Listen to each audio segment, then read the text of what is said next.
live according to YouTube. According to the YouTubes. Alright, let's see. Let's move that. And close that. Alright. Am I on the internet?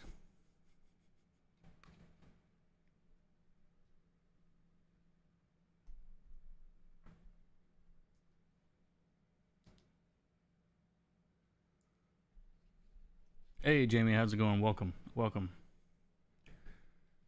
So I haven't done this in a while, which is just to like do a stream rambling about something, trying to work some stuff out. Hopefully working on maybe a new lesson idea or something. But I had a comment. Hey Jason, good morning. I should probably since I didn't go live, I should probably just wait 5 minutes and then start the discussion about today's stream. Because there's that's when all the notifications are going to go out. Anyway, how are y'all? But no, we've got our fun and exciting whatever graph this is. Can you guys see the graph on the right? Okay. YouTube is telling me that the video is jerky. I don't know if that's true or not. Somebody can confirm or deny that. Is it on?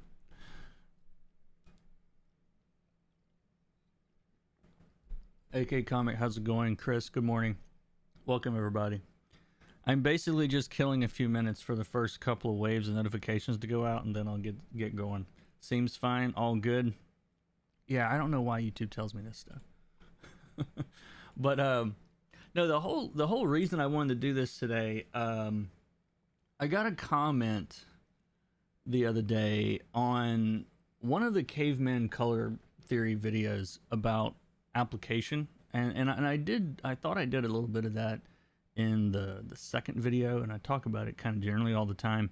But this guy was asking about exercises, about getting better at it and understanding it more. And so I thought I would attempt this one more time today, simplified considerably this time. But so what you're seeing on the screen, and it's going to slide around a little bit as I hide some of these other windows and things, but really all you need to be able to see is that thing on the left. Really, that's really all I'm concerned about for today. But I was trying to find an analogy for how to plan color schemes and how to plan sort of, especially values. Values is the most important thing when it comes to art. Like, we sort of know this at this point. Like, I talked about this on Finch's stream, David Finch's stream. It flew out of my head for a second.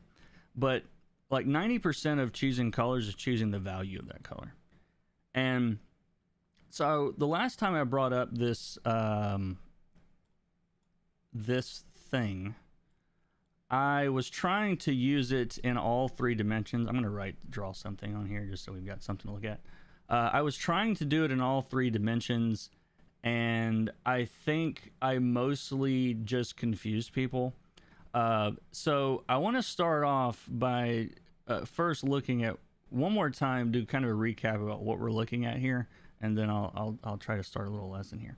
So first off this is what it looks like face on.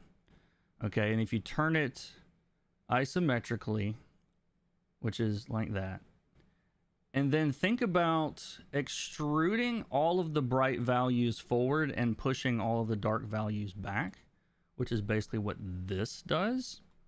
And then we can turn it upward, and then you can rotate the canvas to look at this, or you can I can rotate it within this thingamajig.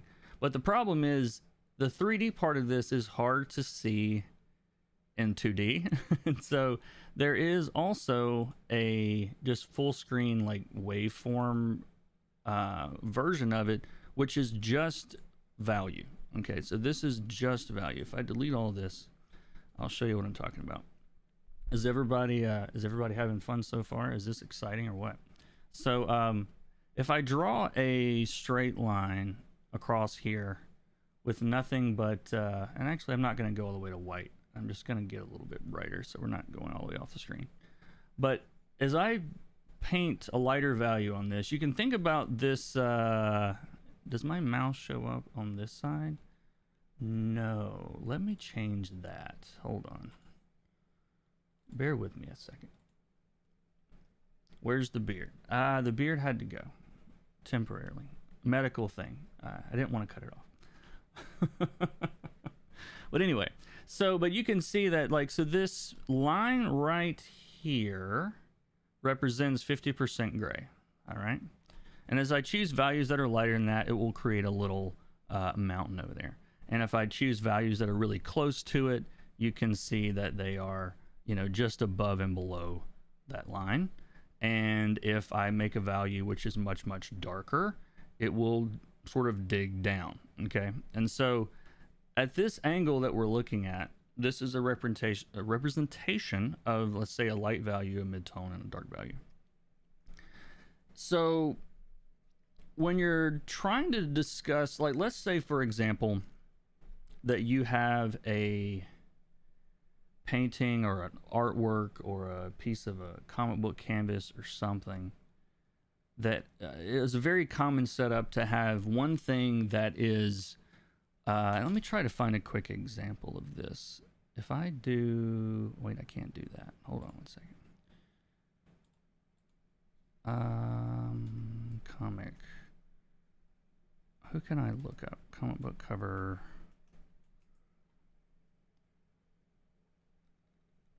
From like this. Well, you know what? Let me pull up a cover that I've done recently. I don't know if I can show this yet, but just pretend you didn't see it. If you're not supposed to see it, just pretend you didn't see it. Where is it? Where is it? Heart eyes. There we go.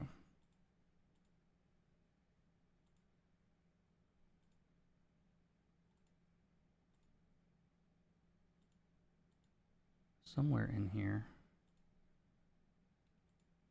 Do I not have any flat versions of this cover? Oh, there we go.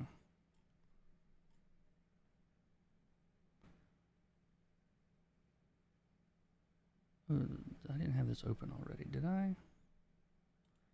Oh yeah, C1YK convert to RGB. There we go. All right, let's go back to that. Everyone go smash the like button. Oh, thank you, Chris. So, let me make this a little bit smaller. Well, not that small. Where's the middle ground? Can I just fit this? There we go. So this is really hard to see at this angle, the values, because we're looking at it. You can imagine we're like scanning from the bottom angle. If I rotate this around, you will start to see those greens sort of swing around. You can see now that they're actually a bit of a darker value than or a brighter value than the reds. So the red is actually acting as, let me move this up a little bit for now. There we go. So looking at this from the side, or really it's top down, it's a top down scan. You can see the bright yellow, not yellow, purple on this end, and then the reds are sort of acting as a dark mid-tone background, and you see all those greens sort of spiking up, and then it gets into the blues again. We can do that at the end, and if I start turning this around, you can sort of see the shape that this thing makes in 3 dimensions. You've got the peak bright values, that's at the top, those bright greens. You can sort of see how separated they are from everything else on the canvas at this angle. And if we turn it around this way to look edge on, it becomes a little bit harder to see, but you can still make out the value differences. You can see the greens are the brighter values, and then the pinks and reds are the darker values, right? And if I were to come in here, and let me get a brush here and move that to there. Sorry, there's a lot of stuff I kind of have to constantly move this around because I can't get this thing to stay a certain shape. Love this piece. Thank you very much. I love it too. I love it too. I was very happy with it. So I want you guys to attempt to not look at the right side of the screen for a second and only look at the left side where this mountain range that I'm about to build over here, right? So one of the toughest things that I've tried to get across is just how to have like sort of a hierarchy of contrast, where you have lower contrast in the places where it's, you know, less important, let's say, and then higher contrast where it's visually important. You can also have the opposite. You know, you can have an entire canvas where everything is high contrast. One low contrast thing will come forward. But looking at it this way, forget the art side for a second. If I gave you guys some clay or Play-Doh or mud, sand, it doesn't really matter. Like, just think about me giving you an assignment to build some mountains in a little sandbox, okay? And I tell you there's only one assignment, okay? Now, again, try to forget about color for a second. Clear your mind of your color questions for just a moment. And think about someone coming to you and say, okay, I want you to build one big mountain out in the sand. All right, and I'm gonna start one here. I want you to build a mountain. And then let's say this piece you have three other elements. One big thing, two small things might end up looking like something else. So let's say three. And there's three other elements in this, three other little hills that I want you to make. But I want you to make sure that the mountain is tallest. Are you with me so far? So if I asked you to build one big mountain and three small mountains around it, you could do that, right? You could figure that out. So like, let's say over here we've got another little mountain, and then over here we've got another little mountain, and then over here we've got another mountain still. All right. Now, at this point, I don't know, my three mountains kind of all look like they're running together. So let's separate them a little bit. Hold on, let's do this, and maybe one over here. Now at this stage, the three little mountains sort of run together and you get the one big mountain. Well, what if I then told you, it's like, well, I really want this big mountain, this little, let's say we're making an outdoor D&D map. Surely this is something guys do, play in sand while playing D&D, surely. But if I were to tell you, make that mountain even more prominent, make it stand out more, you could figure that out. You could go, okay, yeah, let's make it taller. And we got to get a little brighter value too, because we got to make it way up here. So from a art standpoint, all right, we now have our one big mountain and three little mountains. Now we could discuss this further. Let's say you send it to you take your mountain range back to your editor, and they go, you know what? That's cool, but those three little ones, we really don't want them. You know, we just barely notice them. So you think, all right, well, let's flatten it out. You know, let's just calm this down a little bit. All right, it's too much. So, have you found my analogy yet? So, if you think about the contrast on your artwork as little mountains and valleys that need to be addressed and adjusted so that you have interesting topography, interesting geography, whatever words you want to use here. So if I turn this around though, we can see that we've got our big chunky mountain and we've got our small, you know, mountains around it. So when I'm coloring, I'm using this exact same logic. I'm trying to figure out what's the thing that I want to come forward, what's the thing that I want to blend into the rest of the background. And this works in both directions. Okay, so if I were to, let's say, we'll just leave this up and let's make a new layer, and I'm going to push this to the top. And this time, instead of a dark value, I'm going to pick we'll pick a dark value, and you'll see that it's going to start like digging a valley here. And so by the same principles, I can have a really deep valley and then still have some smaller elements going on too.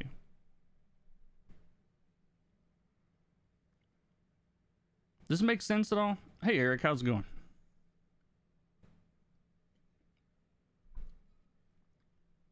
Is this following? Is what I'm saying so far following? I'm gonna pull up some artwork in a second. We're gonna try to tie this together.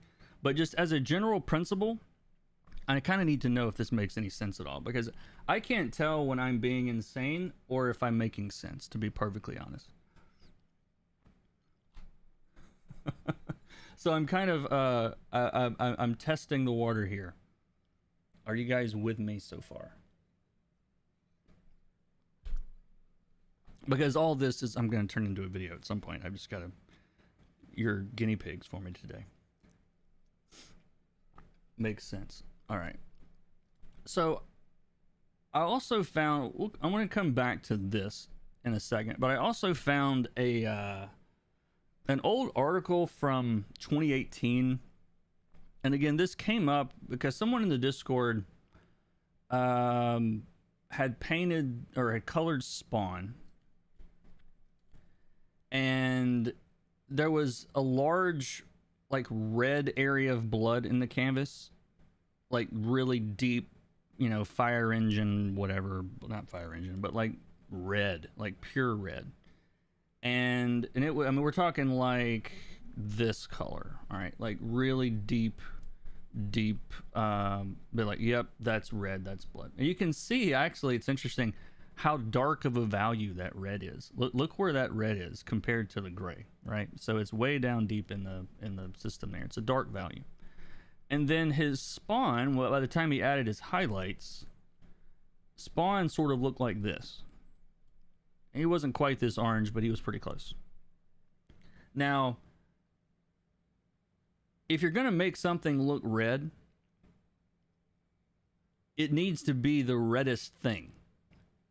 Okay, when I say reddest, I mean closest to red, literally like close to red in the color wheel. No, I'm not talking anything magic here. Insane and making sense are not mutually exclusive. True. Is this Photoshop? No, this is Clip Studio and a waveform app. But it got me to thinking about again, that relativity of like what we think is red. And you know, what is red. And so I thought about a cover from, I think this is 2018.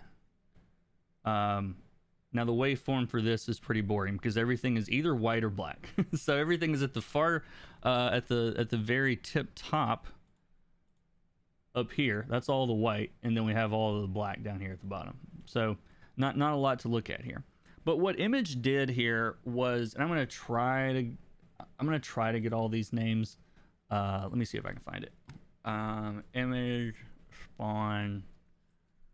Image supports colorist appreciation by releasing 8 variants for Spawn 286.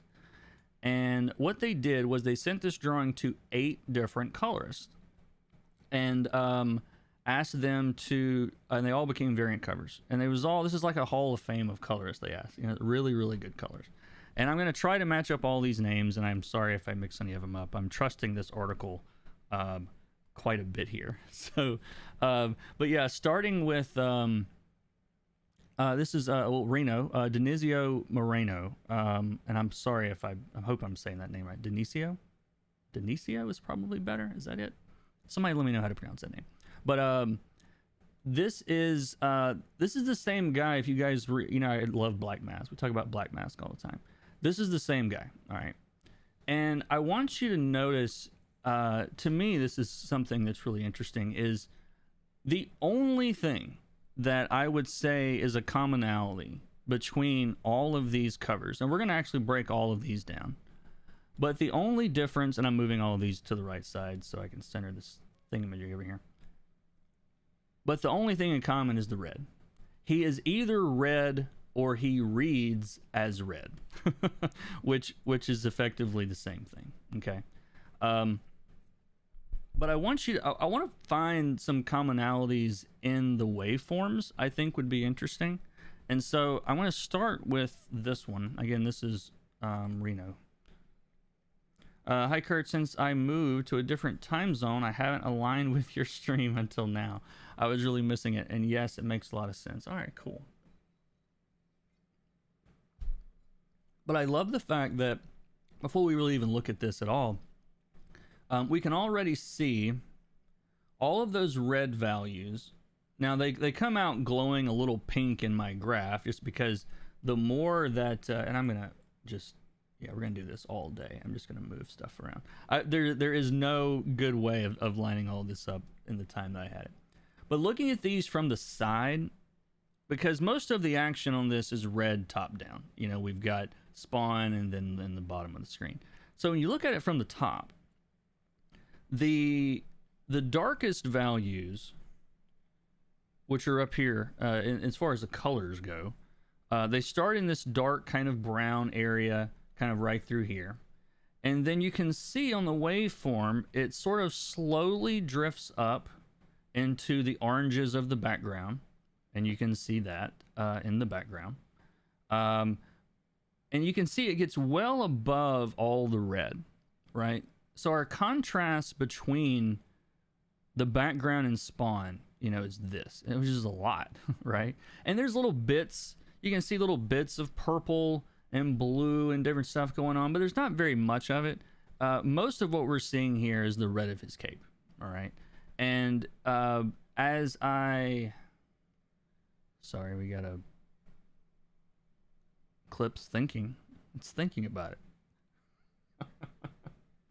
Are you guys awake? Have I put you to sleep yet? Is anyone watching this? Okay, yeah, a few people are watching this. I'm always... okay, come on, clip. You can do it. There we go. Anyway, so as I spin this around, and we look at it edge on, or back to the full thing here. Hopefully now, if I break this out a little bit, and I'm sorry about all the other little bits of white on the bottom of the screen. The nature of this thing, I can't really change that. But you can see how we've got some interesting topography here, okay? Like, we've got some orange cliffs with, like, a hole in the center where spawn is standing. You know, so if I were to, like, let's see, whoops, let me simplify this a little bit back to that. So, can you see it better in this angle? Oh, it's easier for me to just turn. Yeah, it's easier for me to turn the angle this way. So if I were to do like a really quick kind of paint over on this, just to simplify it, because I want to make sure that you guys can see. So I'm just going to put like stripes of these background values, which are kind of like this. Now they're not that stair-steppy. Obviously all of this kind of blends, and this blends, and this blends, and I can like smudge all this stuff, and you can see it, I'm breaking down all of these little layers into a gradient. And then if I go get that red spawn color and just cut right across, that's basically what makes this image work right here, is the fact that we've got this red sort of valley that we've cut into the side of a hill. So the theory that I am putting forth today is that if you can make interesting geography, and when I say it's not even geography, it's topography. If you can make interesting topography, you can make an interesting layout. Hello, sir. Big fan from India. Well, welcome. All the way from India. I just started doing a comic book cover. I finished the line work. May I ask, when I do color, do you recommend that I color the line work too? So it will imply some kind of material. That's a possibility. It's always an option. It's not really a recommendation one way or the other. It just depends on what the artwork needs. Some people color the lines, some don't. Some use them for just special effects in certain areas, and some don't. So it just depends. I tend to do it around special effects or things in the background, or anywhere I want to lower contrast with the inks. That's about as straightforward as I know to make it. But anyway, so this makes sense though, right? Because ultimately, I mean, yes, there's more stuff than going on like this on this cover, but the base of it, the very, very base of it is that. Now, the other thing that's really working toward this, and this will be interesting again to see, I think, on the waveform, is that little bit of green around his eyes. Like it really, and it's right here in the waveform, I think. It's this thing that's very, if we turn it up to look at it this way. So we're just looking at the hues here without value. This is why it's hard for a lot of color tutorials to explain this, is because it's two different things. The map, if you could think about the map of this being flat, those are the hue choices. But to get value, you've got to add another dimension. And I thought it was fascinating how 3D his cape actually looks in this because of how good the rendering is on it. But anyway, so far so good. All right, let's look at a different cover. Different color, different art. This is Laura Martin, if I remember correctly, because this one stood out to me. But let me make sure I'm crediting everybody properly. Ooh, is that Laura Martin or Frank Martin? Which Martin is it? It's a Martin. Let me look at the...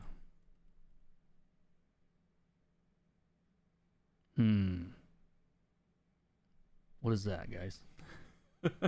I don't recognize colorist signatures.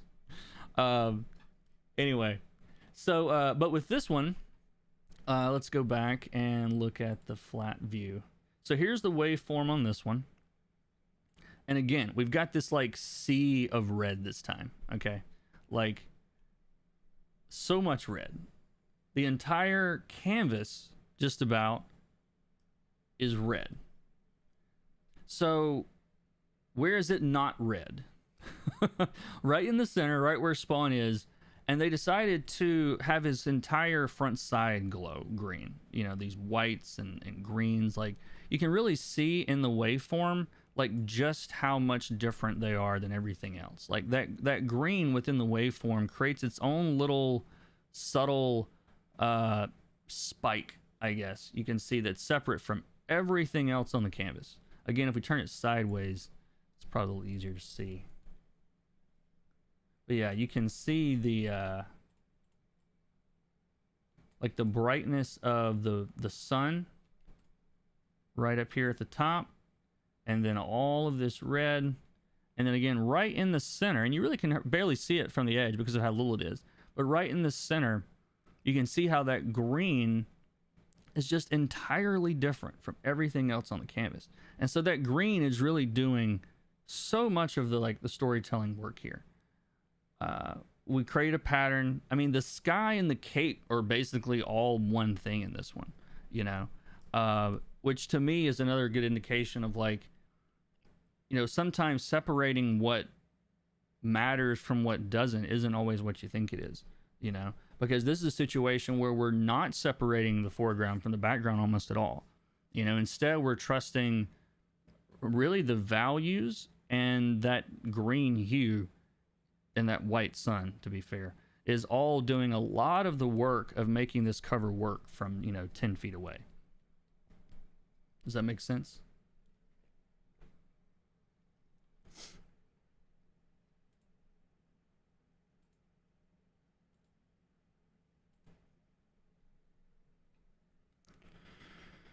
That is really helpful. Thank you so much. Love this channel. Class is in session. Hey Dennis, how's it going? That's crazy interesting. I think so. I think this stuff's fascinating. And this is also like precisely in line with how my brain works, but I know that's not everybody's works when it comes to color.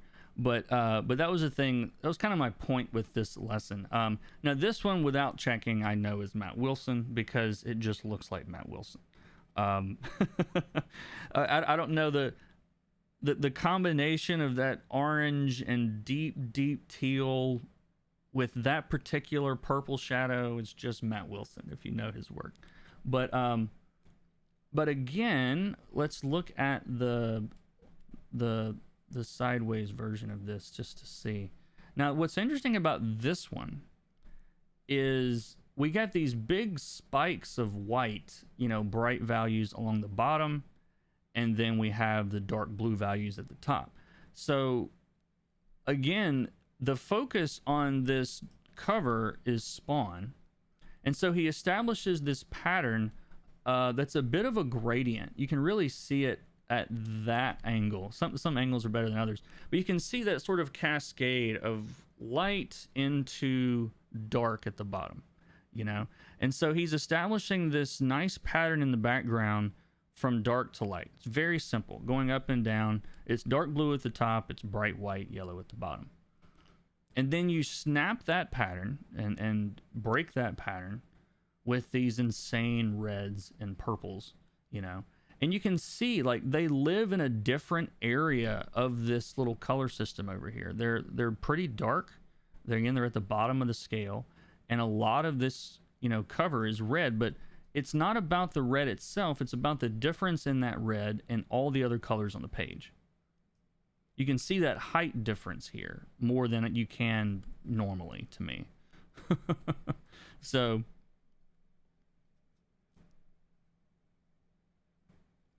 let's look at the next one. Now this one is interesting. It's a very limited palette.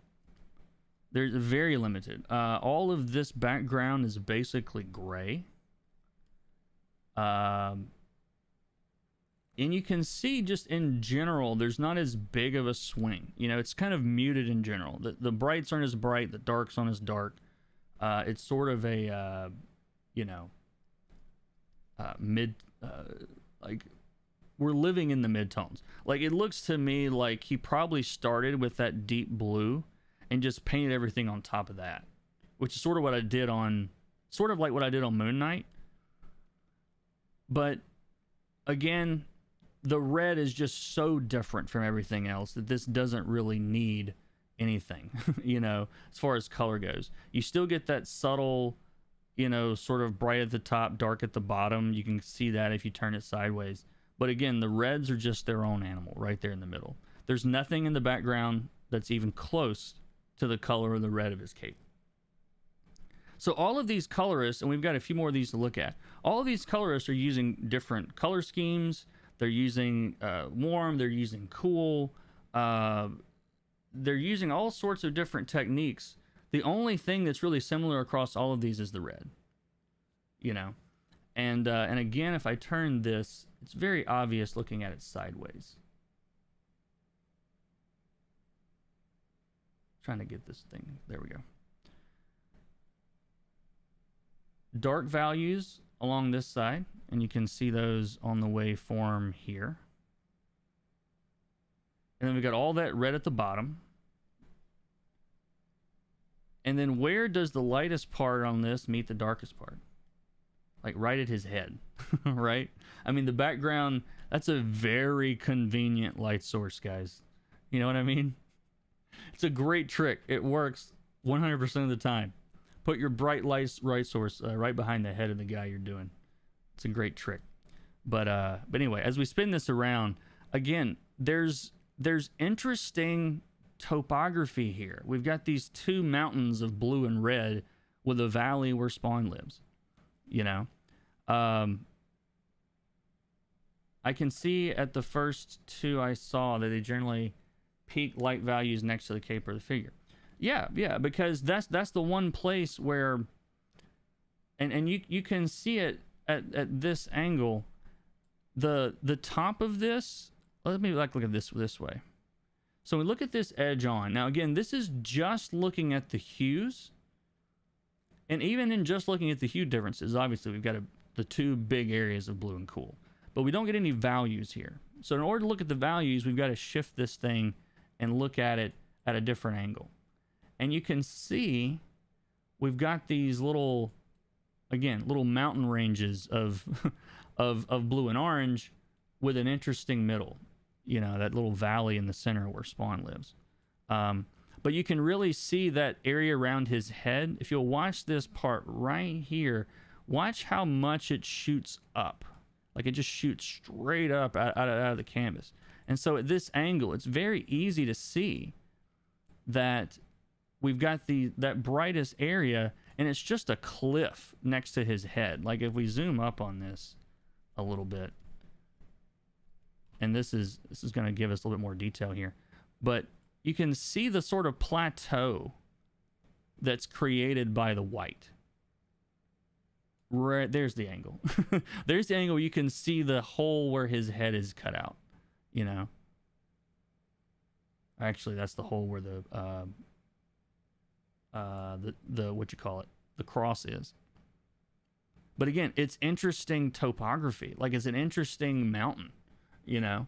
And so there's a few more of these to beat my point into submission here. Again, this is beautiful even in the waveform. But look at all of those big shifts. You know, the blue background spawns red. And again, they're in different parts of the value system. All those blues are brighter. And then this is actually probably my favorite. This is, I believe this is Jean-Francois Beaulieu, and I'm sorry if I messed that name up.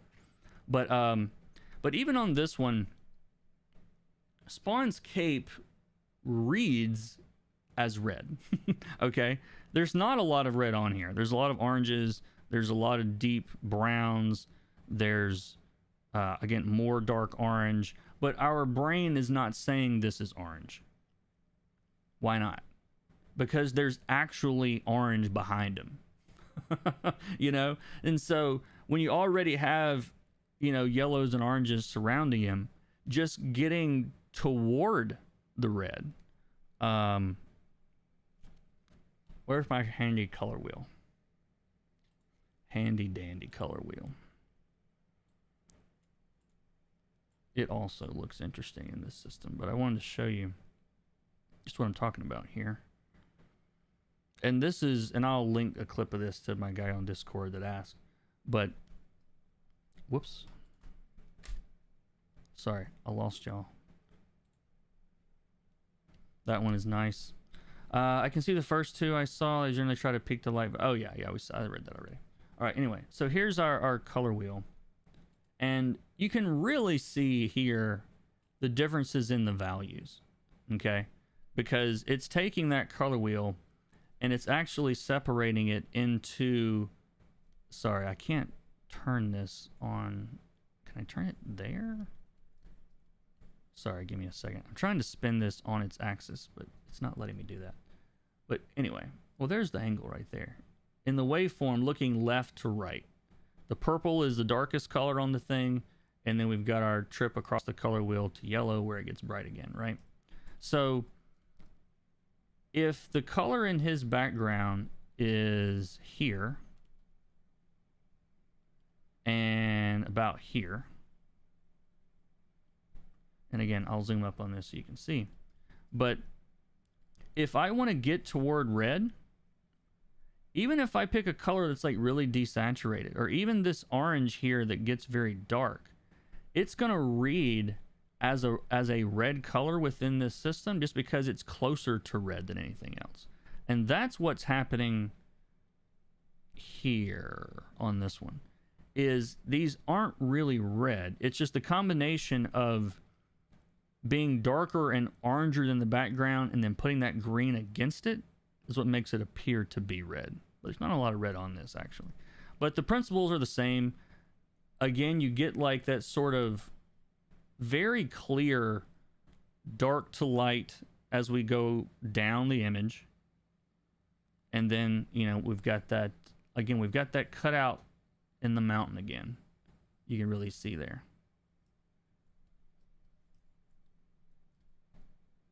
Makes sense? Clear as mud.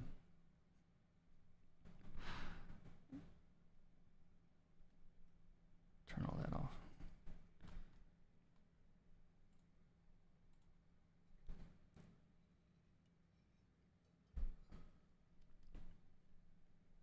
You guys got quiet. You can really see the composition. Yes, like to me, this tool, and I found this tool a couple weeks ago. This is the only tool I've ever found that allows you to see the value as altitude, basically. You know, this is why it's so hard to compare colors, because you have to do it in 3 dimensions, you know. And so like if you look at, you know, if I make a big blue spot right here, just to show you where this is. There, it makes it a little bit easier to see. But you can see like roughly the value that blue circle that I, you know, drew in there, where that, oh, I need to move this over. Sorry. Well, especially that circle there. If I do that, you can see like just how far down that shows up. That's this stuff down here at the very bottom. And so when you compare that to the real bright colors right next to it, you know, look at how far apart that those 2 areas are. You know, one's at the very bottom, one's at the very top. So if I was going to apply this, and I need something to color here real quick. And actually I'll just use the same. I don't have flats for this or anything. I'm not really going to worry about it, but I'm just going to very roughly select the bottom of this. Let's do that, and let's do that, and let's do that.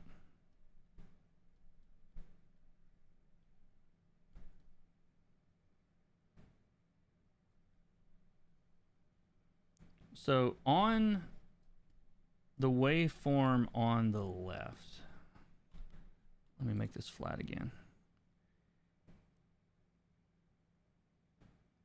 This to me really shows why, if I had to, why is nothing working the way I expected to? There we go.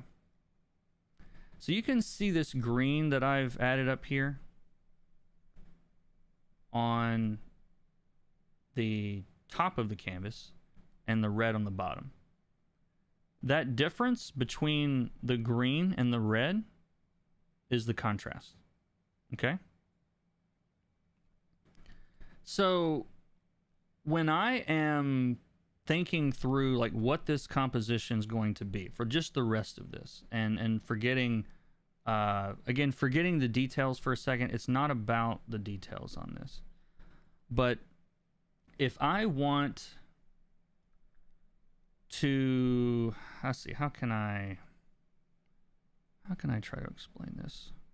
You guys are guinea pigs today, you realize this, right? Again, I'm trying stuff here.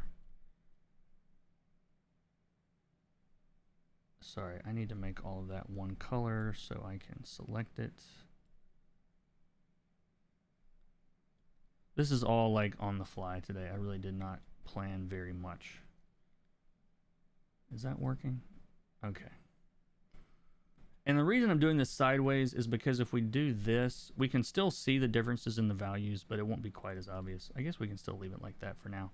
But look at this again from this point of view. We're basically looking at two. Actually, it's easier for me to just, I can spin this. There we go.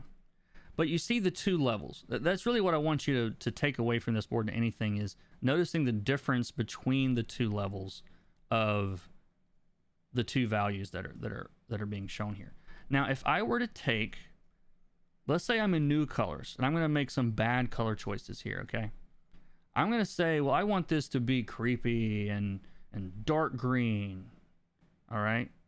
And let's surround his silhouette with a dark color.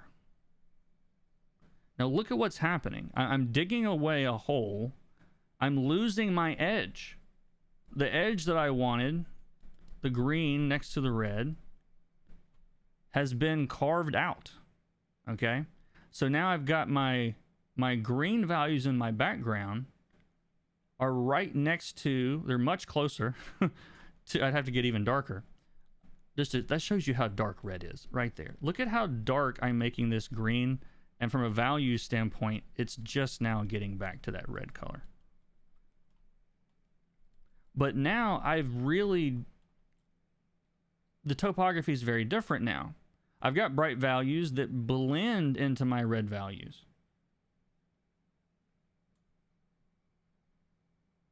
Does that make sense? Do you see how I wouldn't? Now, right now, the hues are doing a lot of work. Obviously, that green and red, they still separate. But if I were, if you back off of this, just using all of dark colors, then we don't have any, there's no value changes here, So now what can we do? We made the background too dark, and let's say our colorist got a little bit more of a brain and realized that, hey, I'm going to have to create some differences here. And so they start, creating some light values. So what is this doing? All right, we're getting separation again from our green. Let me hide all of that other stuff. There we go. So now I'm getting more separation now from that green again, because I'm choosing lighter values. And it's sort of, it's starting to come back together again.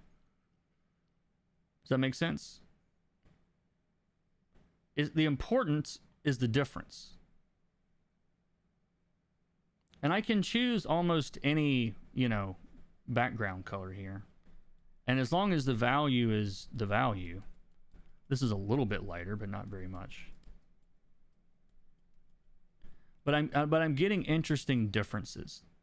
That's the key, is getting, sorry, I gotta hide my color wheel to show that.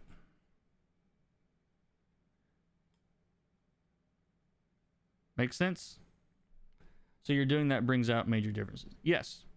And if, as a general rule, you want those differences to be greatest, right where you want the audience to look. So like in this case, I don't know why this is not drawing, but if I make a really bright value, and I've got to make this a little bit bigger so you guys can see it, like right around his chest. So now out of that red on his chest, we've got a really bright value. So it doesn't really, this composition works. It's very simplified, but it still works because I've still got those differences. I've got my deep greens here along the bottom. Sorry, make this a little bit bigger. I've got that blue is in that little bit of range there in the middle. I've got the reds in the middle, and then I've got that really bright blue that I just added. So I'm creating the red is little foothills, and that white is creating a big pillar. It's the pillar that makes it work. Definitely a unique way of showing this. It is. What's interesting is if you were around a couple of months ago, maybe a year ago, I remember talking, I know Jason was here, and I think Jason's here today, but we were talking about color gamuts, and I remember him specifically saying, because I was trying to describe it, I was trying to describe this three-dimensional thing that we're seeing without having the software yet, and I didn't know that it existed. I thought I had invented it. And then a guy made this thing, and it sort of blew my mind. But if you look at, but I remember Jason saying when we were looking at color gamuts that that it was like creating a mountain. It was creating a peak. And then when we saw this in 3 dimensions, I was kind of blown away because it's exactly what a color gamut looks like in this system. I'm going to try to grab one here real quick, just to show you. I thought this was really fascinating. Why is this so small? If I make this bigger, is it gonna fry? Sorry, this thing's kind of weird. But if we look at this way, you can see the peak that we described very, very clearly. This is the entire RGB color gamut, basically. This flat area is not printable, and this flat area is also not printable. That's in like RGB P3 gamut. The CMYK gamut is just the mountain part.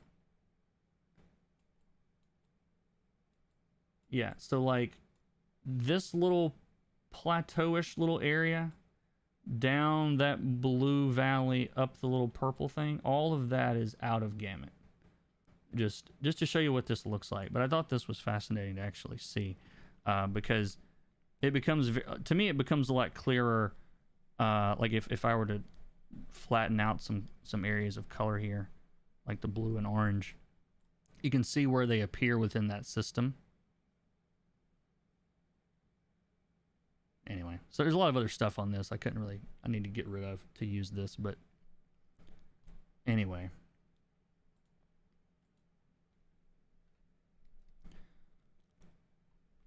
Science but fun. What software is that? I will link the software.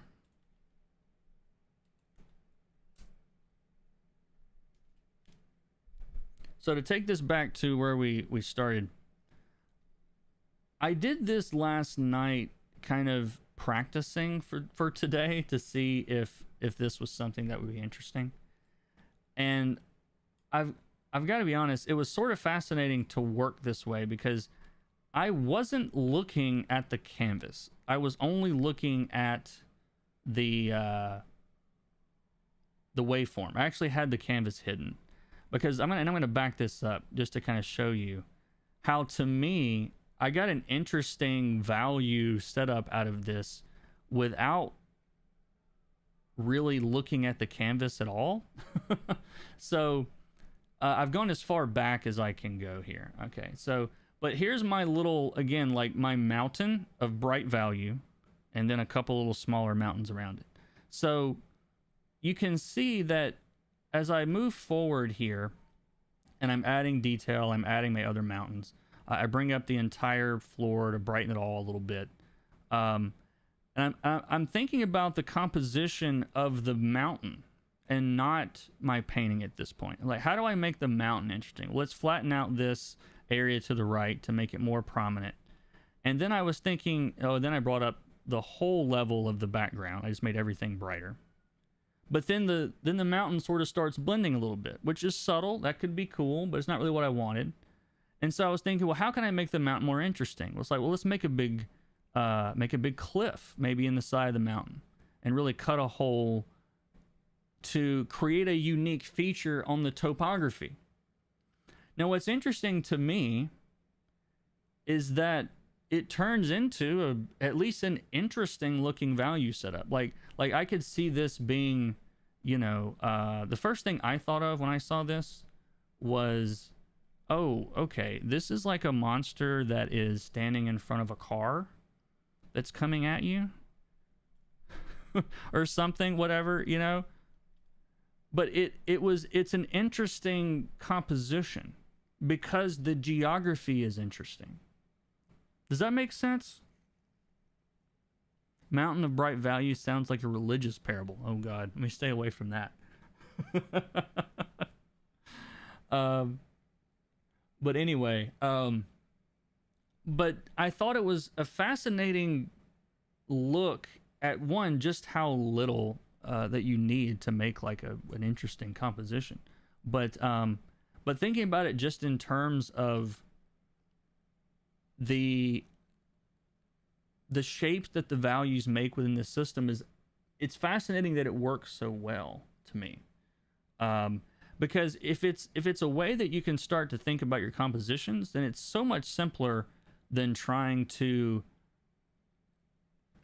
imagine value to me. And I also thought it was fascinating that the hard edge, you know, that makes up really makes a lot of this composition work. You can sort of play around with, if you've got something that needs to come forward, well, only one edge does. You know, it's like we can like minimize this side a little bit more and like maybe maximize this a little bit more, or we can bring this down or whatever. But if I hide one edge, if you guys haven't seen Marco Bucci's video on edges, it still works because I've got one harder edge, you know?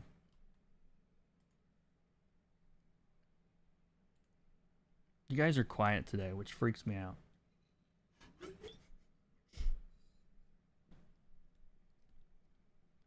So in order to make, if there's any part of this, if you're like, all right, how do I apply this? What would you need to see for that? Well, like if you're watching videos, all right, I'm going to do this. Step 1. Is that what you guys want to see? That's what I'm going to do. That's what I would want to see. Working on my comment. Yeah, I know. Everybody works on my streams. I get it. It's a good thing. They're like, yeah, some guy's rambling about color and waves, and I don't know. He's insane, but he's funny. That's kind of what I figure is how going on back there.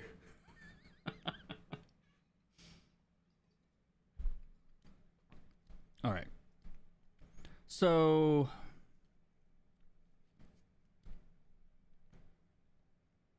let me find an actual cover. Let me not invent the perfect thing and find a color, a cover, or a drawing. All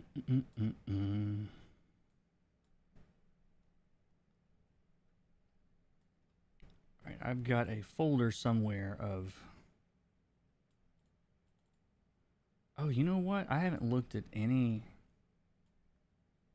I want to look at some Arcane stuff. Hold on one second. I just realized... I'm going to close all these spawns here, so maybe my memory won't go nuts. And this should be interesting, as I did not have this tool, I don't think, when I first watched Arcane, or I would have definitely looked at it. Where did you guys go? I have lost you. There you are. Let me pop out the chat so I can make that smaller. I told y'all it was going to be a rambly stream. I apologize, but we're working stuff out. We're inventing color topography, guys. It's totally cool. We're doing groundbreaking science. I'm actually a new subscriber. It's actually good timing when I watched your blending modes vid. I consider you're a new subscriber, and I'm an art hero. Well, that means I am good. Just that fast, huh? I'm brand new. You're my hero. Okay, I'll take it. I like this guy. Excellent taste. So, anyway, so Arcane is like the coolest looking thing ever made. I think we've established that. But these are great for doing like value studies, because we can see like just how similar that entire background is. Because how many of you guys, when you get a panel, you get a page, and you're like, oh man, it's got a table, it's got books, I gotta figure out all the colors for all this stuff, it's gonna take me forever. Like, when you know the values that you need for a given area, which is about right there on average, think about this in terms of when they're deciding on like what color blue this is going to be. Let's zoom way up on this.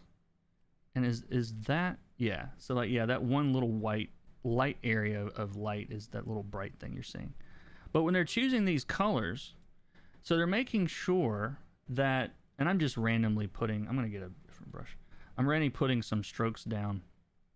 But you can see these aren't really changing on our waveform thingamajig over here, which I've cut off the edge.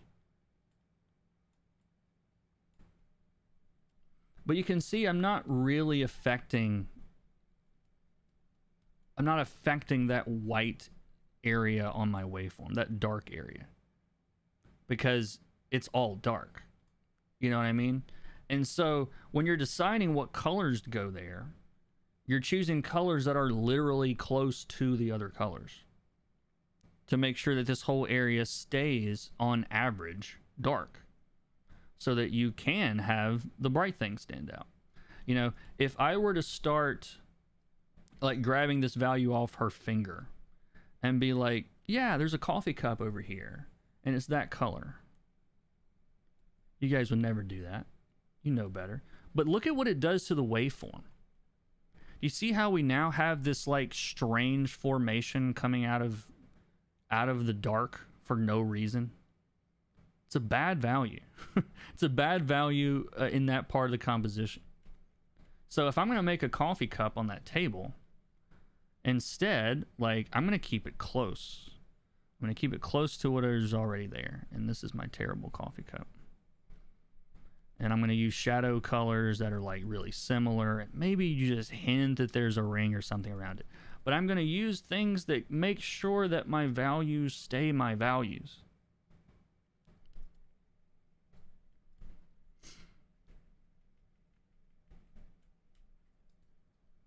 Let's look at some other ones.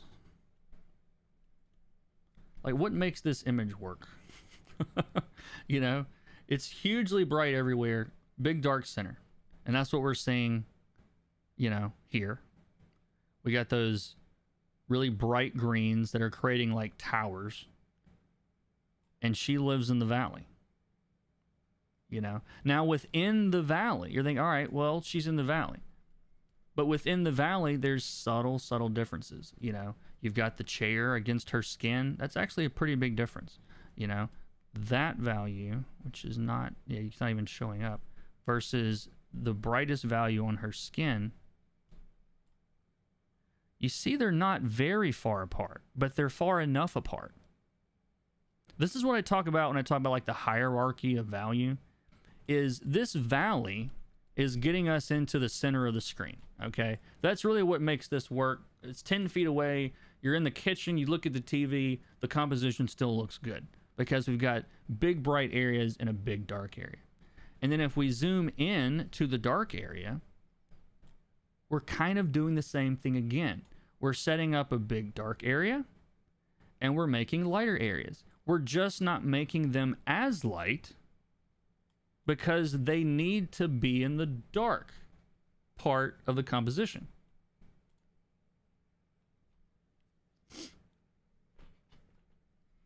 I recently got your Procreate bundle and learned a lot, even though I've been using it for a while. Excited to start the grayscale lesson. Awesome. Thank you, Lance. I appreciate that very much. Yeah, links in the description. Click stuff, buy stuff, like button, smash it, comment, obey, consume. The stream is just a treat for me. I appreciate that. Thank you.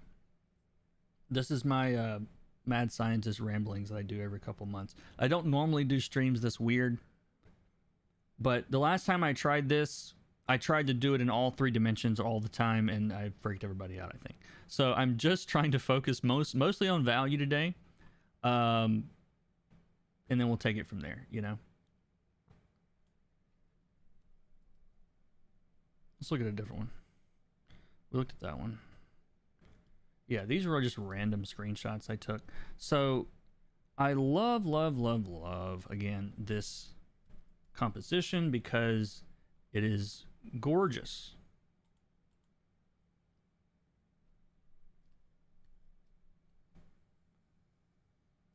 I'm trying to find the most interesting angle to look at the waveform. Yeah, it's right about this. It is right about there.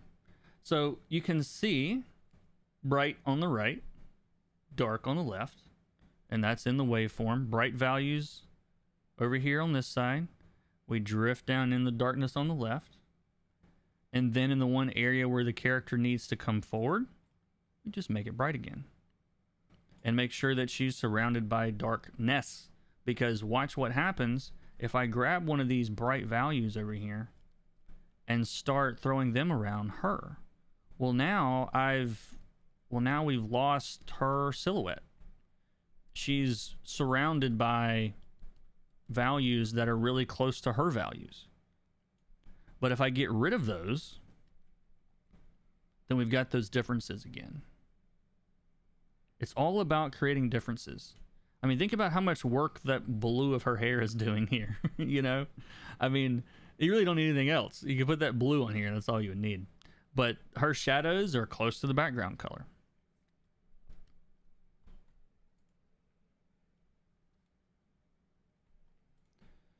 Kurt exploding heads. I hope so. I hope so.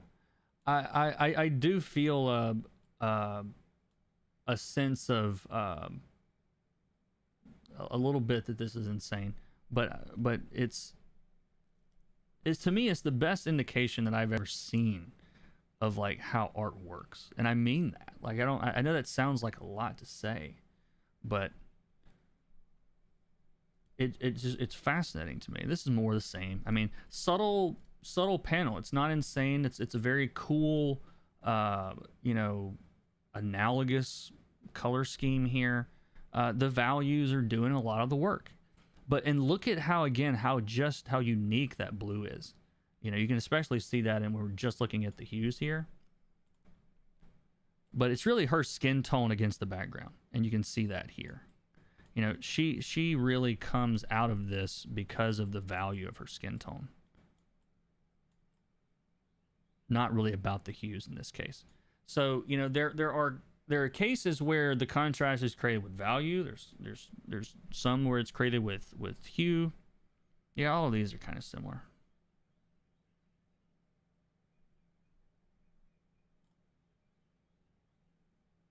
You can see that little bit of a bump right here where she is around all of that, but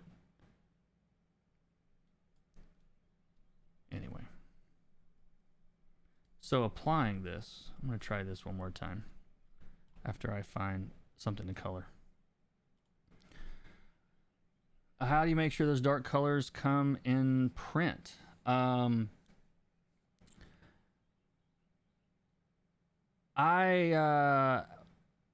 Well, these dark colors you're looking at here, obviously on a TV show, they have very different gamuts. They can get as dark as they want. I just make sure that my darkest colors are far enough away from the inks that you can still see the difference. Like that's ultimately what I'm going by. It's not like there's a formula really. But yeah, that's kind of how I think about it. Not insane at all. Been watching you for years now, and I've learned so much from your madman ranting about color. Well, good. Thank you, Jason. Jason Landsberg, another Jason. So how do you apply this to coloring comics? So everybody wants to know, right?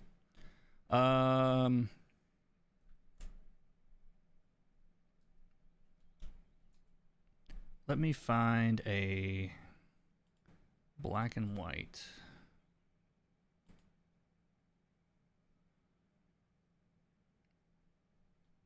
What drawings do I have ready to color? I don't even know. Let me see if I've got anything.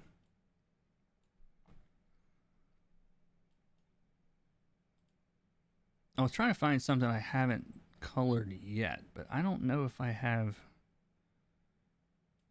What is in this folder? A bunch of doodles.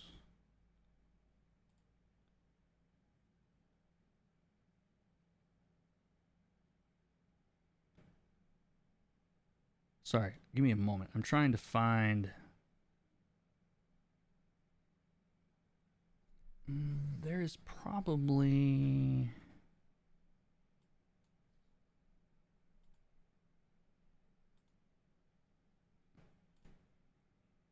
Let's see. Tools, color, black and white. There we go.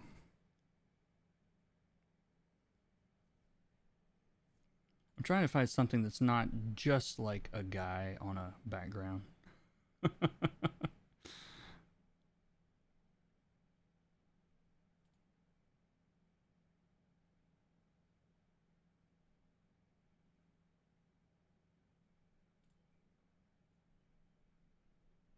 I'm literally looking through random black and white covers on on what do you call it?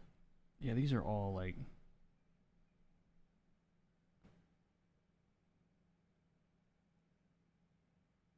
This is a pretty simple one. It's got a little bit going on in it. Oh, that is so small. Hold on, let me find a bigger search image. How do you search? Isn't there some kind of way to look up bigger version? Oh, there's a size thing. There we go. Large.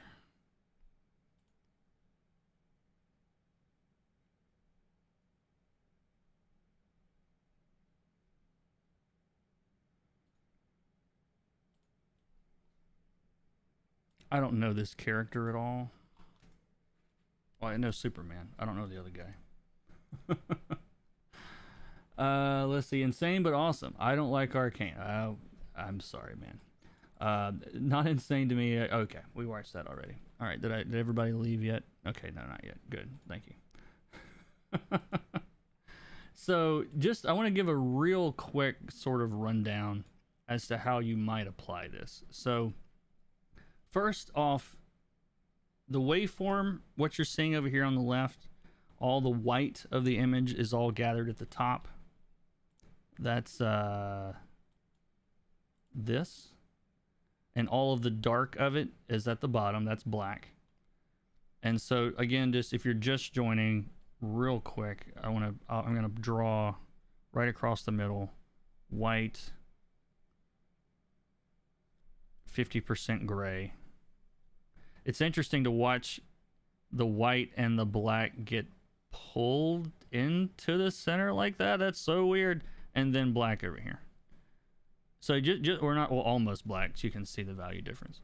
So you see like the blacks down through this way, the midtones are in here, and the light colors are up here at the top.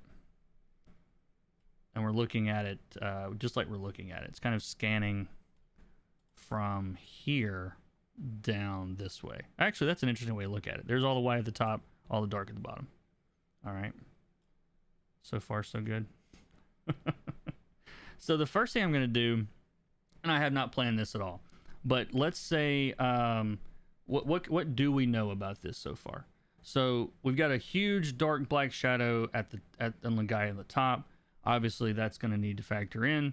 Behind him is going to need to be what? Can you take a guess? Bright. That's right. The waveform just shows the hue, the top, but shows light and dark through depth like mountains. Did I get it right? Yes. It's exactly how it works. So like even if I were to pick, just to show you, like here's an orange and here's like a deep red. So you can see how those sort of, where they would show up, you know. You can also turn this to look at it from the side, which might actually be easier for us for the sake of what I'm about to show you maybe, but we'll look at that in a second. So I'm going to roughly, let me put this on a transparent layer and make sure that that's a new layer. All right, now we're underneath. So what are our, I would say, like non-negotiables here on this cover? We know that the top part, this bad guy is a big chunk of black, right? Okay. So we know he's going to be mostly dark with a light background. Yes, you are live. Paolo, you are not live.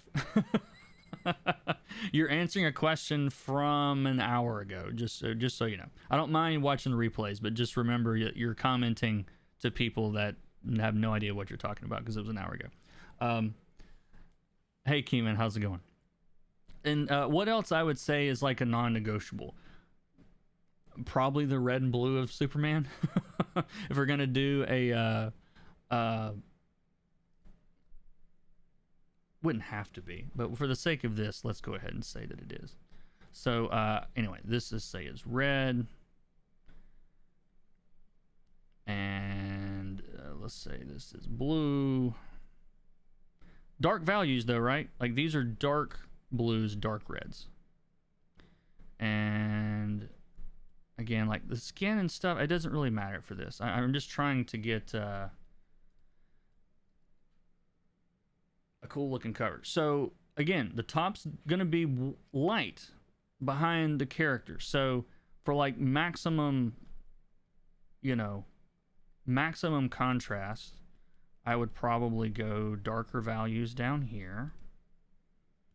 I'm just doing this behind what I did. And then all of this would be, let's say, getting progressively brighter. Might even need to be brighter than that. And then our bad guy, I don't know who this guy is. if in DC, if it's not like Batman or related, I don't know who it is. All right. So like, again, just as a very, very rough concept of an idea, like this is probably what it would look like. Now you would, but I want to stop here for a second and I want to look at our waveform now. And I want to look at this from the side because it'll be easier to see. So we've got our very bright values at the top, drifting into our dark values at the bottom. Again, our mountain has a big man-sized hole in it.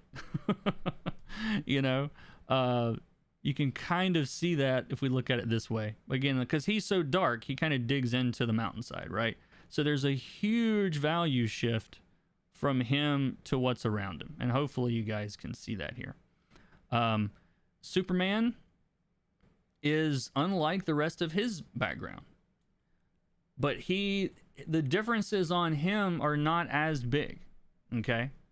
We've got some different hues there, and those hues are really coming forward because they're unlike anything on the canvas.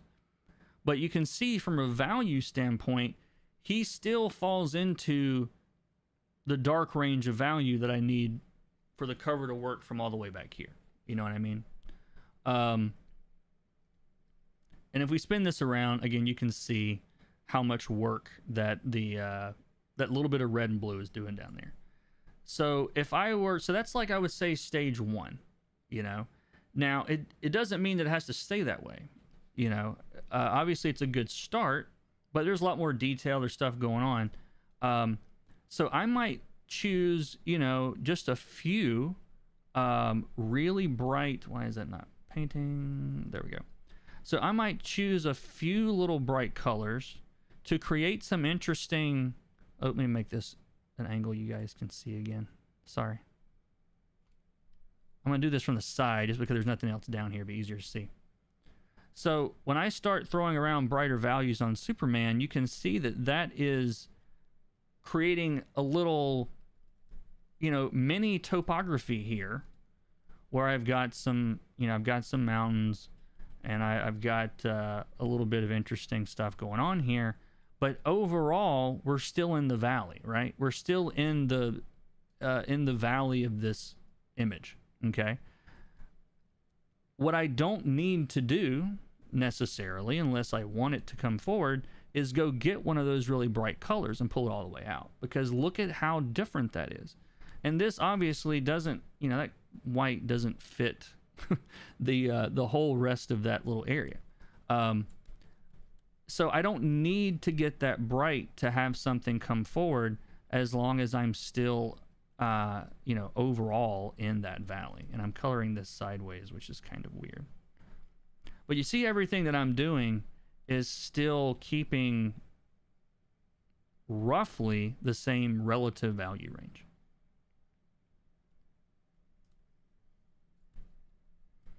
Now, let's say you color it this way and you get back and the editor says, you know what, this is cool. Now, obviously, like, you know, we would pull some of these brighter values down into here.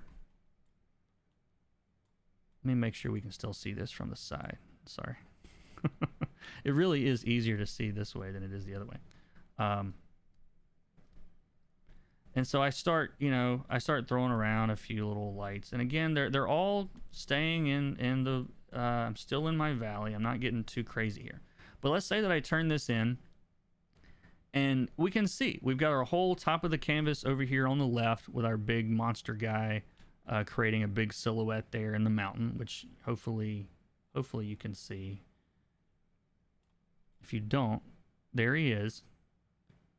And now follow, like, imagine extruding him deeper into the side of the mountain. because that background is very bright. So all this stuff you're seeing up here is background. So, but the editor comes back and says, this is cool, but I really want Superman to pop, man. I want a bright, striking, I really want him to, you know, not, it's cool, he's coming forward, but we need more value differences, which is probably something you might hear. Well, this is where you can sort of intentionally, you know, take one of those bright colors, a really bright value, maybe a yellow or a red or something. And if I start doing these really sharp, very bright, like maybe a little rim light here. And again, this is not the best drawing ever, or color composition ever. But if I bring those bright values up, where are they at? But you can see how I've brought them almost all the way up to the level of the background, you know? And what that does is within the major, within the full composition, let me hide this again, then now I've got, is it showing up there? Yeah, there we go. All my little white there, is that little light color, that's creating a big plateau, you know, that's separate from both. It's not really part of our mountain, and it's not really part of where Superman's living here, you know?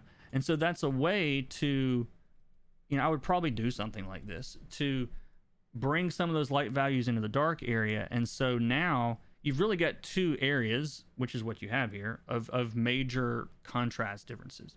You've got the differences, you know, between him in the background, and now you've got the differences between Superman in the background.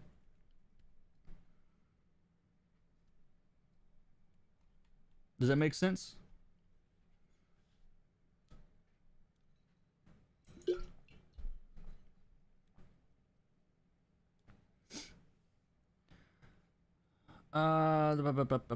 Let's see. Oh, you're fine, Paolo. It doesn't matter.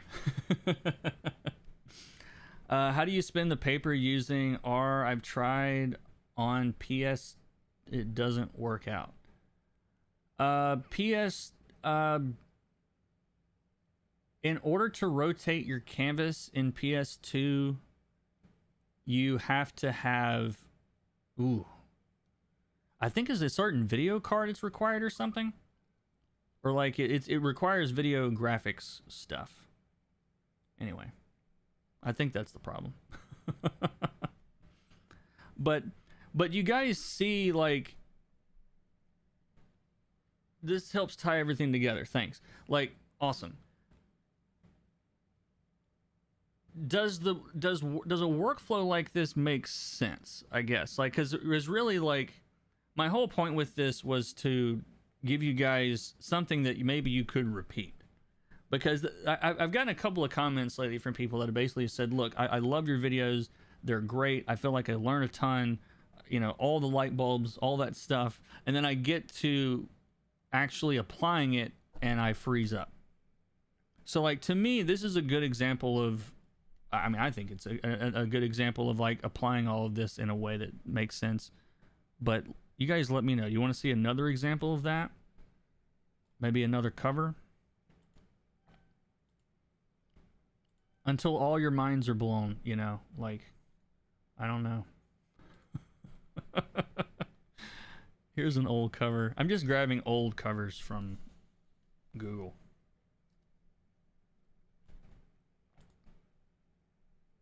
Oh, I lost the chat.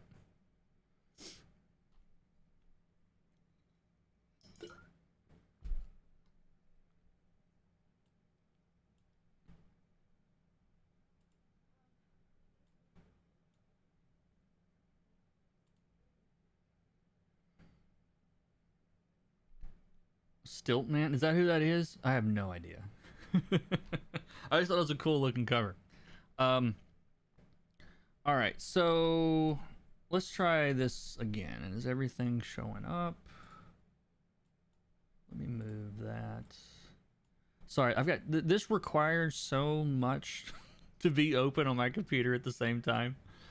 I do love the fact, I think I brought this up last time, but I love the fact that the color wheel, let me Can I hide?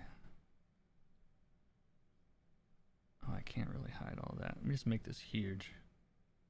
And then, no, if I do that, it doesn't work.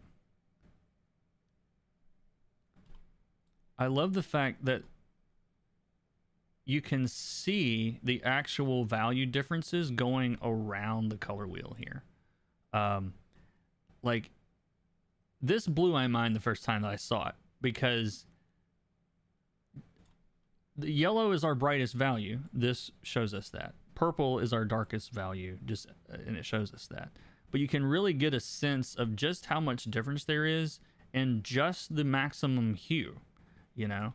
Now, as I shift the color wheel around, you'll see that the angle of that square is shifting as it drifts around from lighter to darker. I think this is fascinating. Totally fascinating. Doesn't do anything at all for you with your color, but it certainly looks cool. But anyway, you guys might see that in the background on some of these, and that's why. I can't figure out a way to just show my canvas without also showing a bunch of other stuff. But so here is a cover that is it's a Daredevil cover. Let's make sure we can see through it. And all right, yeah, we've got that.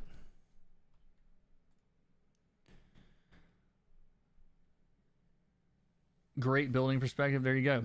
It's so interesting how the shallower arcs of green and purple and the steeper arcs of the orange and blues are parallel.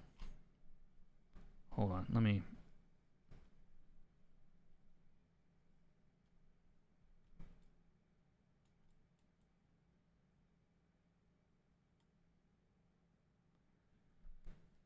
I guess it. You're gonna fry my brain trying to figure out why that is.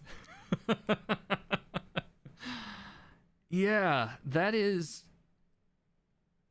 They're actually, it's parallel both ways. Yeah.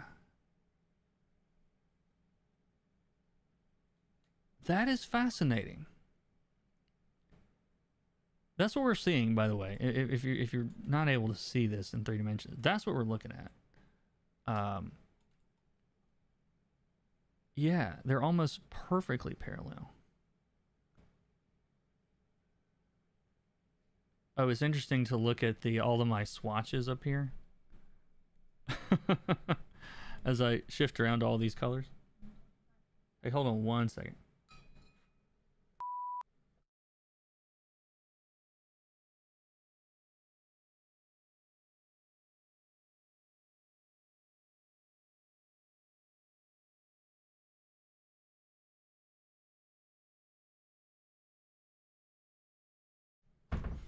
Less parallel than inverse. Yeah, there's something interesting about it anyway. Yeah, I can't quite figure that out. Let me make this smaller this time. Before, and maybe I don't have to adjust everything. Yeah, somebody asked me the other day about these color swatches. They're just the most recent colors, so you're not really missing anything or anything. So back to our cover. Again, like trying to make this make sense to us here. Lot of buildings in the background. A lot of detail in the background. So the first thing I would do is find a way to simplify that. We're going to start simple anyway. We can always build on it. I prefer to start simple and then build off of that, because we can build easily off of simple more than we can build off complex. So, and again, like I haven't really planned anything or anything for this, so I'm just gonna I'm gonna start with a dark value everywhere, and you can see that's going to bring down that, well, yeah, it brings down the white all the way to there. So we were there, now we're here. Okay. Because what that does is it gives me a base to build everything off of. So we can think of this as sort of a, our foundation. And I know What, Daredevil's red? Is he red here? I think he's red here. We're gonna say he is. Maybe I should pick a character that's not red. But the second I start putting him in red on this, we're gonna start seeing that pull off that background. All right, it's a darker value, fascinatingly, which I did not expect. But the red is actually reading as darker. You can see that here than even the blue, or that cool blue that I'm using. And then Stiltman, I have no idea what color this guy is. I don't know Stiltman. He didn't show up in any of my comics growing up.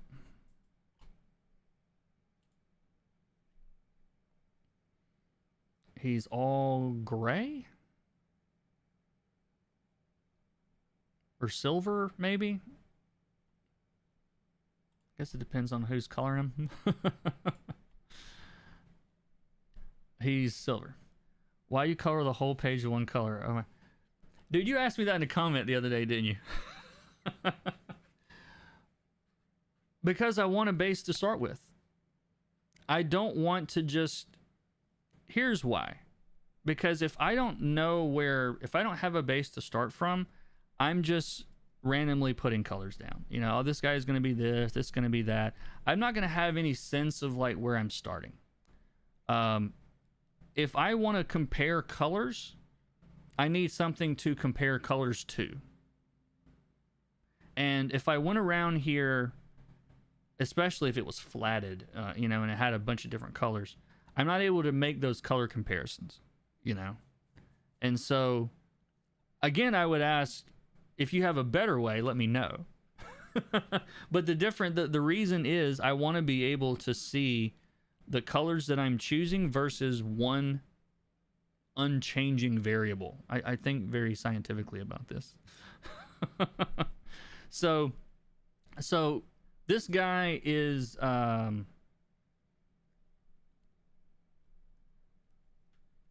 white, silver, whatever. And again, you can see immediately, probably, yeah, we're starting to come off that background with brighter values there.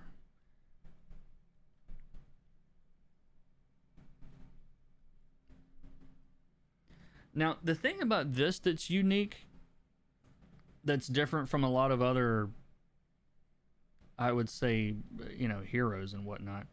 And actually, let me try to... I meant to put them on a separate layer. But it's too late for that. So let me... Close enough.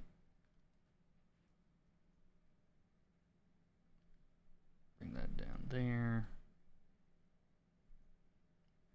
So because these characters are relatively... They're both one, you know, mostly one color, mostly one value. You could do a lot of different things with this background, because they're all, you know, effectively just one color. Like all of this is going to come forward, all of these different color options, because they're just different from everything else.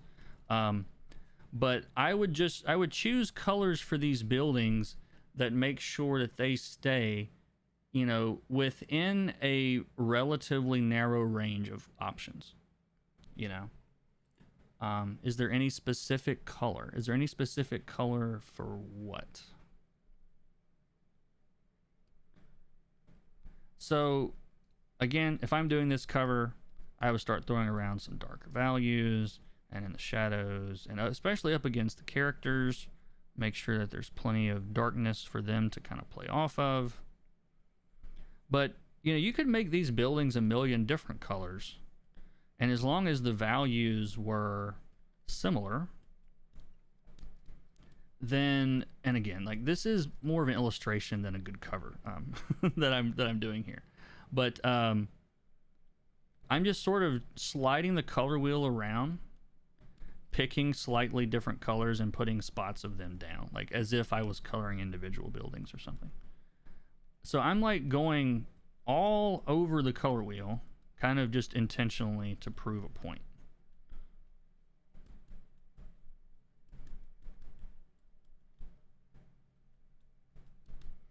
Now, if I start, one thing you're going to notice, if I start getting into the reds, and especially start getting close to red, then I'm going to start weakening Daredevil, the red of Daredevil.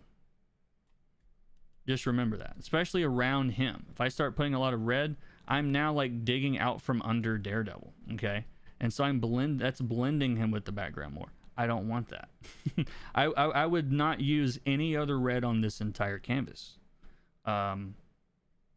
especially for a cover. So I'm going to skip the reds, and I would say even the purples. I don't know if I would stay away from here, but so we've now come, we're full circle around the color wheel. Now, this, again, is not like a pretty cover. That's not my point. Let's see. He's silver, so again, like, this would all have some white in it to really make it seem like he's shiny. And that would go that way, and that would go that way. So again, like, I'm not saying this is a great cover on my part, because I don't think it is. But my point is, you can see that I used a lot of different colors in that background. If you can't, here's another angle on it. I basically chose all the cool colors around the wheel, from like green all the way back around to purple. They're all, shown here. The covers, these characters still stand out from that, because they're so different from everything else. I actually think this would be a pretty damn good cover as is. I mean, obviously it needs a lot of massaging. But I'm not, obviously, like, there's titles and stuff on here I have to think about. But it doesn't all have to be, one range of value all over the whole thing. Obviously, like, and again, I'm going to cut this out real quick and ugly, because I don't have any flats or anything here. All right, that's roughly the shape of them. So even if I were to, let's say, I don't know, get another color, something bright, and decided to, like, make all of this a slightly lighter value. Now, as long as I keep the brights in the background away from his head, then I'm going to still have an interesting, decent looking composition, because now I've got a subtle, like, light to dark gradient in the background. And all it would take, just a little bit of brighter values here and there to, to pull these characters forward.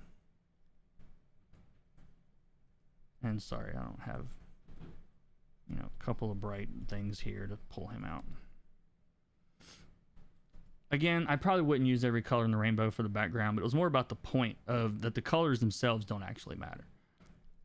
And when we're done with this, we still have, you can see that gradient from dark to light, and you can see exactly where, so I almost said Silverman, Stiltman, and Daredevil live, kind of compared to the rest of that background. It's really hard to see when you look at it from the top.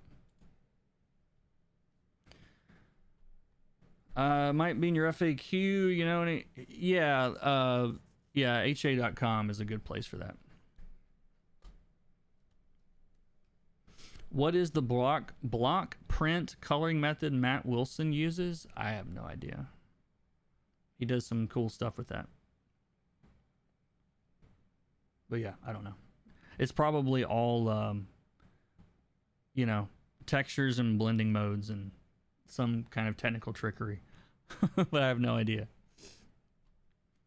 Yeah, and thanks, Jason, for handling that question about art. Yeah, I got this from just Google image searches or whatever. So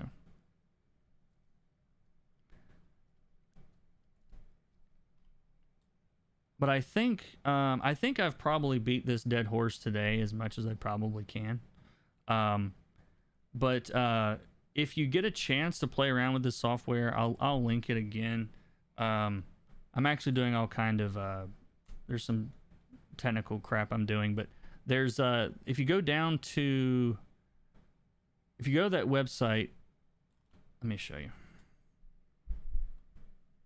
Oh, it's picking up itself here. That's weird.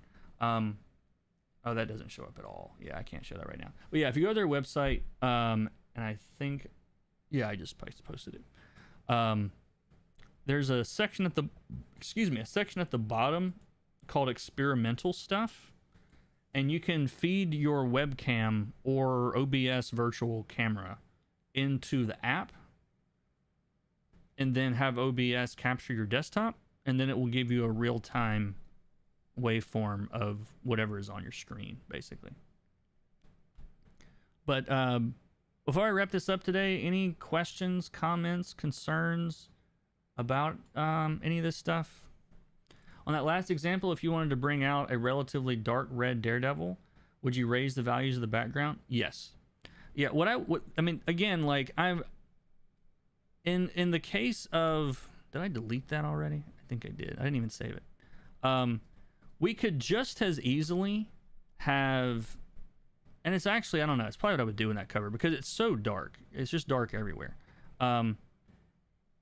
You could also have gone lighter with the background and then just, darker on the character, on Stilt Guy or whatever his name is, and Daredevil, and you're still going to get, tons of contrast if you lightened it all completely, which is probably what I would do on that cover too. Because you can go in with your bright values and make him look silver and all that stuff, and he's still going to look silver. And if the background was light, they would still come out from it, So, either way.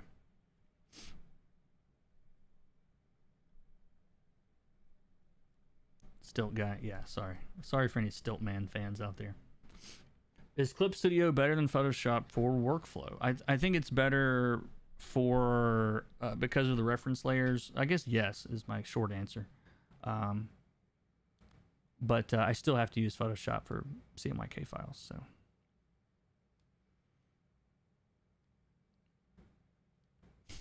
Stilt Guy, that's right. Any other questions? If you're new here, thanks for coming by. This is a weird stream. I normally don't do streams like this, but I was in the mood to try this again with a slightly simplified version of it. One of my favorite things about Stiltman is when they had a female version and they named her Lady Stiltman. That seems like something they would have done back then. Yeah.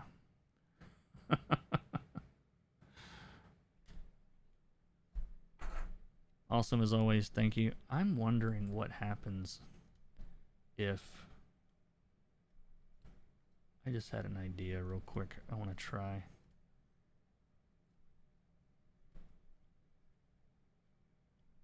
Let's make that there. So what does this look like if you... Okay. Interesting. Yeah, so I was looking at this to see if that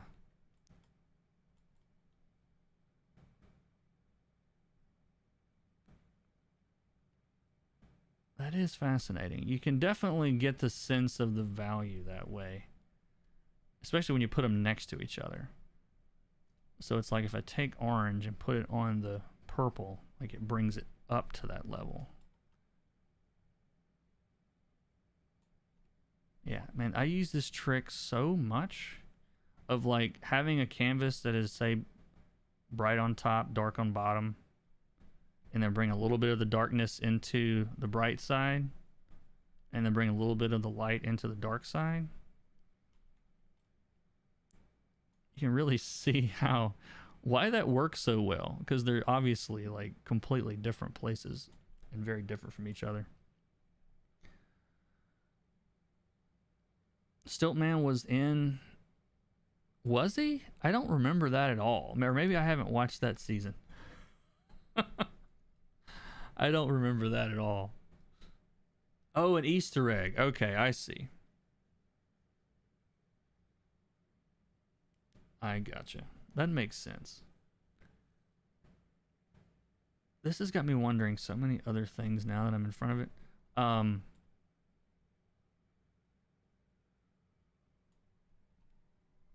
on. Yeah, let me show y'all.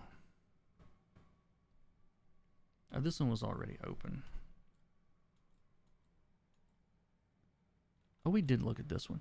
I did want to show, if I may say so myself, I was very impressed with the 3D effect that you get on these tentacles, because obviously the darker values are going deeper in, and I was trying to make that look like that, but it wasn't until after I saw this in 3 dimensions that it actually looks like a 3-dimensional tentacle. So that was interesting. All the light values are giving it relief, and all the dark values are pushing it in. So I don't know. I think this is fun to look at.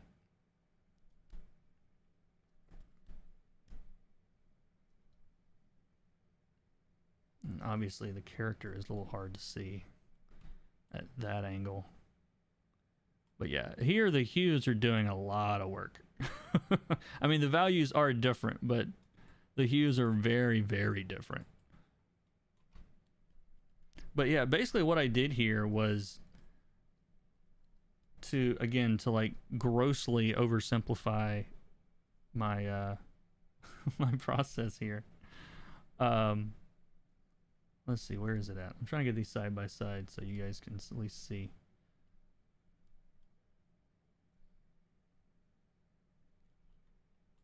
And then let's turn it like...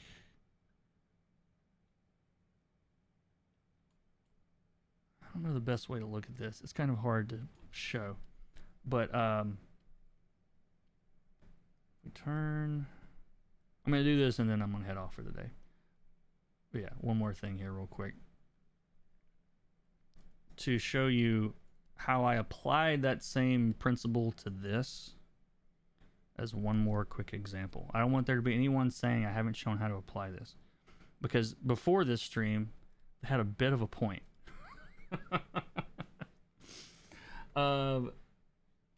This is cover for a Vault book. Yes, it is. It was drawn by Matt Smith, and I'm probably not supposed to show you yet. But here's what I did on this one. So first, let's get a right about there. Some the complexity of the color theory at work here. First, I said, let's make the monster red. Why? Because he's red. And to be fair, that's the only thing on this entire cover that I knew what color it was. Because this is how covers work sometimes in comics.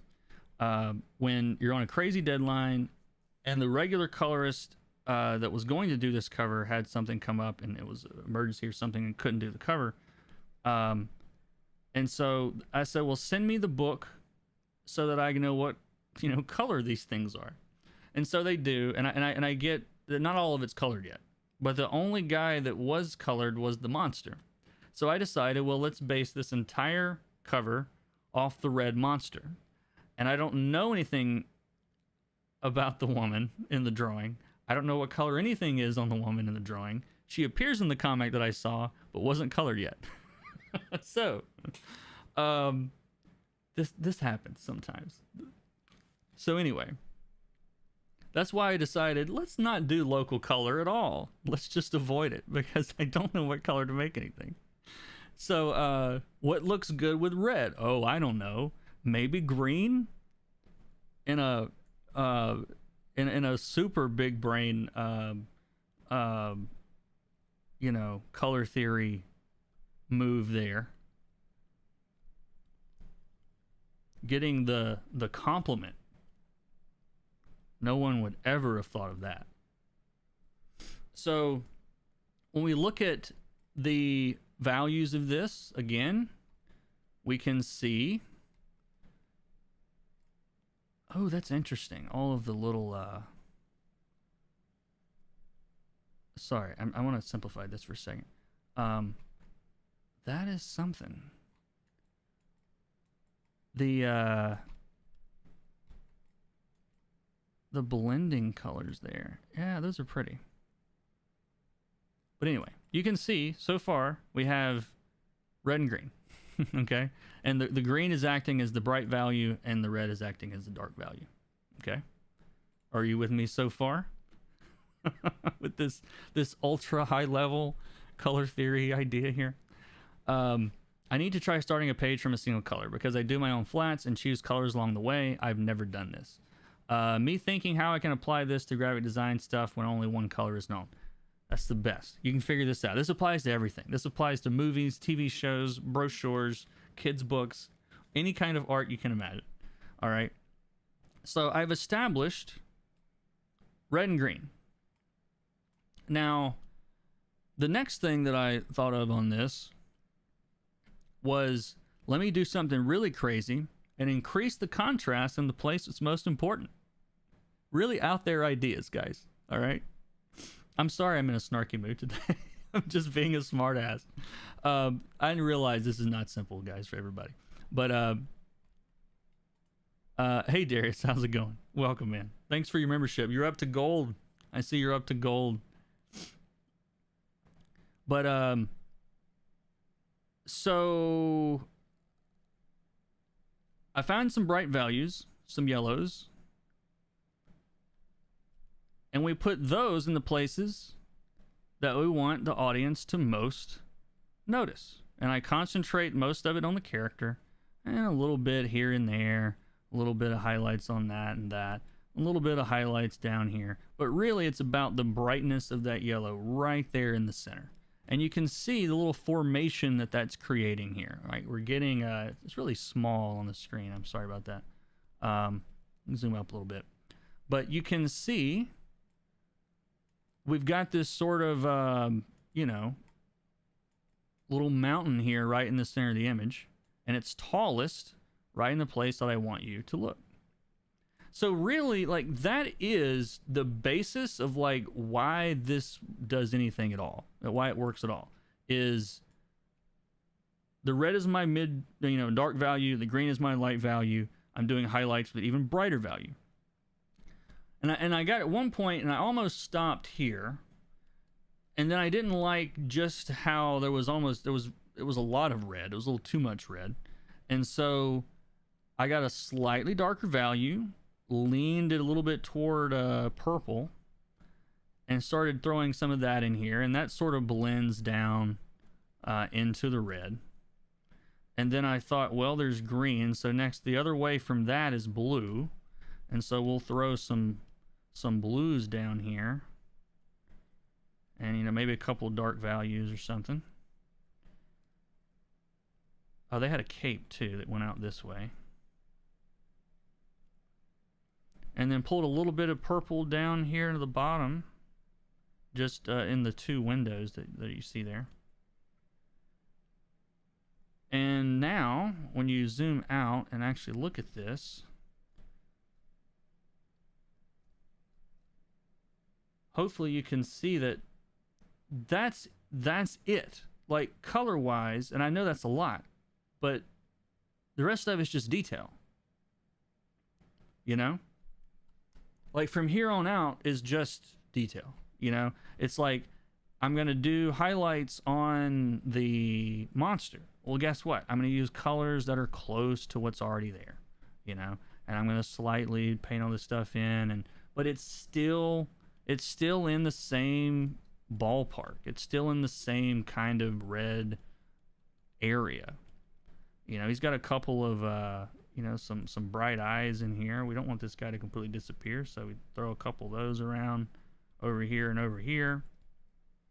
But really what makes this work, what makes it so impactful, is that line across the middle between the red and the green. Everything else is just reinforcing that. And you guys can't see anything in the version I've got on the screen right now. Sorry. There we go. So, but looking at this in this way, it looks very strange. But you can kind of see how the topography changes where the character is. And everything else is sort of in its own little range here. You know? You can see that they stand taller than the building does below them. You know, the differences are greater on the character than on the building. Why are you craving birthday cake all of a sudden? It does kind of look like that. But anyway, hopefully you guys have learned something about separating values today, and maybe something about applying color theory. But I'll go in and I'll rewatch this and see if there's anything good in here worth pulling out. And I hope to do a video pretty soon, hopefully explaining some of this in a condensed 10-minute format for mass consumption. But any before I wrap this up, any last questions? Very helpful lesson today. Thank you. Awesome. So yeah, I think limiting it to mostly value for now was definitely the right way to go. And that definitely does look like a birthday cake.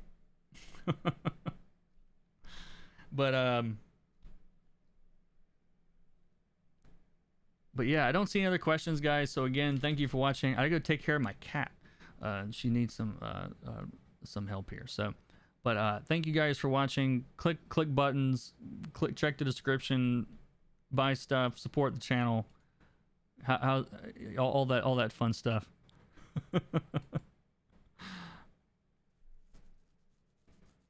Yeah, but good to see y'all too. Take care of yourselves, and we'll do this again soon.